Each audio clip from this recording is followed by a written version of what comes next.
Today I'm going to be making Biscoff lava cookies. This recipe is from Baking It Beautiful. I will put a link in the description below to the typed instructions where you can print them off just like I did if you decide you want to make these.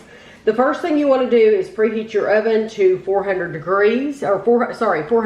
degrees, and you want to line 2 cookie sheets with parchment paper. The ingredients you're going to need: you need 2 sticks of butter, and these need to be softened.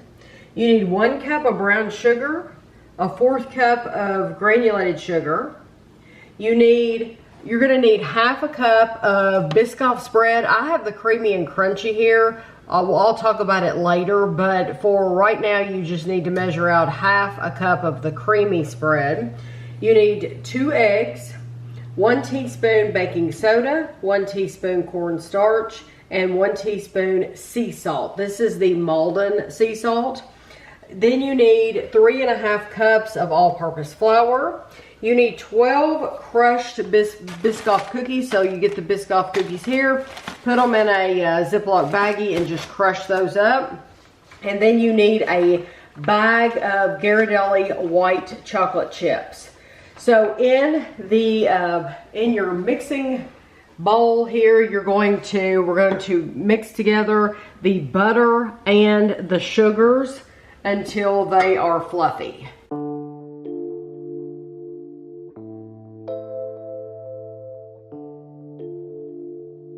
now we're going to add in our 1/2 cup of the Biscoff spread.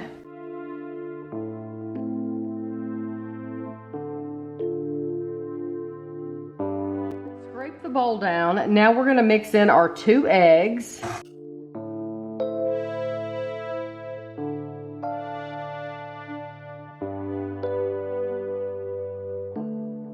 Now we're going to mix in all of our dry ingredients, and you don't want to over mix it because that will make your cookies tough.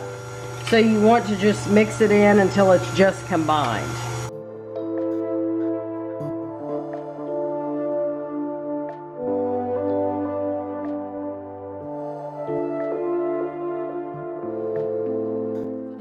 To add in your whole bag of Ghirardelli white chocolate chips and those Biscoff cookies that we crushed earlier. Want to add all that in and then just mix it until it's combined.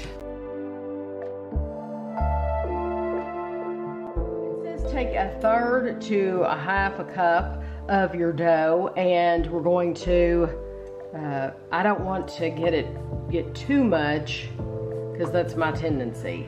But you want to flatten it in your hand, and then you want to build up your walls.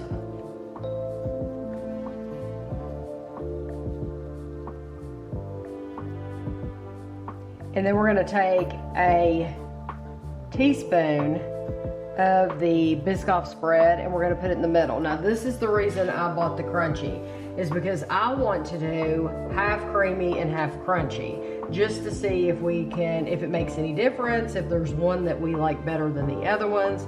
And so you want to put that teaspoon of Biscoff in the center.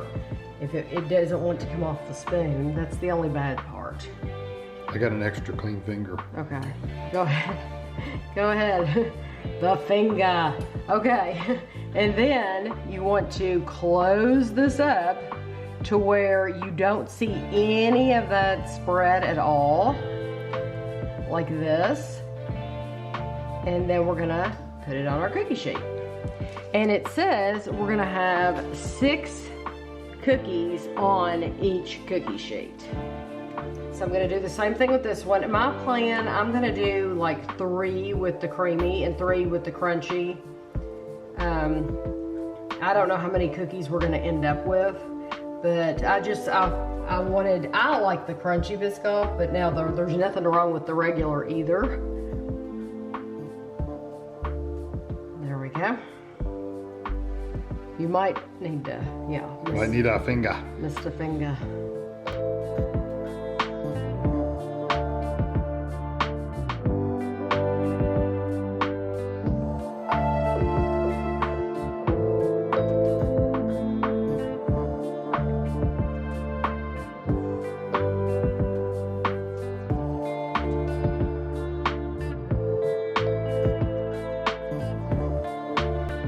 gonna put these in the oven. They're gonna be in there for 8 to 9 minutes until the tops are golden. So I'm gonna set my timer for 8 minutes, but then when they come out, I'll let you know the total time they were in for. We got 17 total cookies and they were in for 8 minutes. And then we took them out after 8 minutes because they're starting to get brown on the top and I don't want them to get overly baked, but I'm gonna let them sit here and cool off and firm up a little bit before I move them over to my cooling rack. So the cookies look delicious. This is all but 2 because I couldn't fit 2 over here. The bad thing is when I took them off the cookie sheet, I didn't keep them straight, which one had creamy and which ones had crunchy. So I'm gonna guess this one's gonna have a creamy center, but we'll see. We'll see if we can figure it out here. We'll see how, oh yeah. Now that looks creamy to me. That looks really good. You see that white chocolate chip melted? And then let's do like this one. This seems like it would have been where a crunchy one would have been, but who knows? And it might not make any difference whatsoever. That was just something I wanted to try. We do think the first one is a creamy and the second one we showed you is a crunchy because the first one seemed to be a little bit more liquid, have a little bit more liquid. And the other one really didn't have the melty pieces. Right, it was a little like melted, but it wasn't as melty as the first one. So if you want that true lava experience, you might want to stick with the creamy. But this says, when it comes to indulgent desserts, few treats can match the sheer delight of my Biscoff lava cookies. These delectable morsels combine the irresistible charm of Biscoff cookies with a gooey molten center that oozes with warmth and flavor. It says it makes 16. So I didn't see that. You got 17. Yeah, so I did really well. She didn't overdo it this time. All right, so let's try just what we think is going to be. Yeah, this seems to have more liquid in it. And these don't look like what you traditionally call lava anything. Because lava, you cut into them in lava cakes, they really like run out like a little. They're not warm though. I've let them sit and cool off. I don't think they would have ever ran that much. These are really more just a stuffed cookie.